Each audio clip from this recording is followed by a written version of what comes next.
Si l'évangile de Saint Luc poursuit ce que nous disions hier, à savoir la juste perspective des choses, ne pas confondre le moyen et la fin, ne pas confondre l'extérieur et l'intérieur, et ne pas confondre la dîme à payer sur les plantes du jardin, la menthe et la rue, ne pas la confondre, cette dîme, avec le jugement et l'amour de Dieu.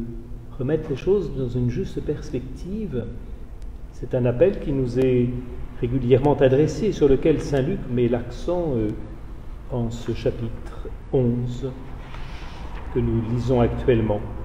Et j'aimerais avec vous m'arrêter davantage sur ce très beau passage de l'Épître aux Galates, où vient s'éclairer cette grande question de notre désir de rencontrer, de demander, d'être animé de l'Esprit Saint, mais quelquefois d'avoir cette question en nous, est-ce que vraiment cet Esprit, je le reçois, est-ce que j'en vis? Et notre Saint Paul vient nous éclairer là-dessus et peut-être nous apaiser en nous rappelant quels sont non pas seulement les fruits, mais le fruit de l'Esprit. Voici le fruit de l'Esprit. Amour, joie, paix, patience, bonté, bienveillance, fidélité, douceur et maîtrise de soi. Le fruit, comme s'il y avait une unique réalité avec des facettes qui se manifestent dans l'amour qui unifie le tout, la joie, la paix, la patience, la bonté, la bienveillance, la fidélité, la douceur, la maîtrise de soi. Quelquefois, on se dit, ça je ne l'ai pas. Je n'ai peut-être pas encore la paix. Je n'ai peut-être pas encore la patience. Oui, bien sûr. Mais tu as peut-être déjà quand même la fidélité, la douceur, la bonté. Il est déjà bon peut-être aujourd'hui qu'en chacun de nous, nous nous disions qu'est-ce que j'ai particulièrement reçu comme don de l'Esprit Saint, et puis quels sont ceux que je dois plus particulièrement demander.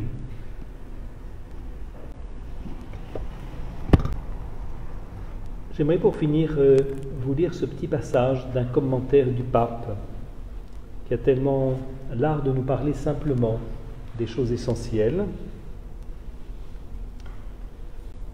Laisse la grâce de ton baptême porter du fruit dans un cheminement de sainteté.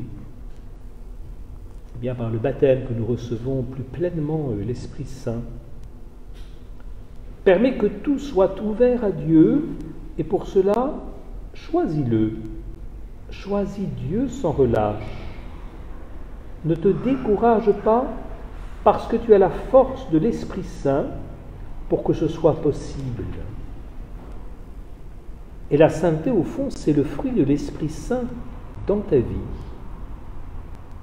Quand tu sens la tentation de t'enliser dans ta fragilité, lève les yeux vers le crucifié et dis-lui, « Seigneur, je suis un pauvre, mais tu peux réaliser le miracle pour me rendre meilleur. » Dans l'Église, sainte et composée de pécheurs, tu trouveras tout ce dont tu as besoin pour progresser vers la sainteté. Le Seigneur l'a rempli de dons par sa parole, par les sacrements, les sanctuaires, la vie des communautés, le témoignage de ses saints et par une beauté multiforme qui provient de l'amour du Seigneur, comme la fiancée qui se pare de ses bijoux.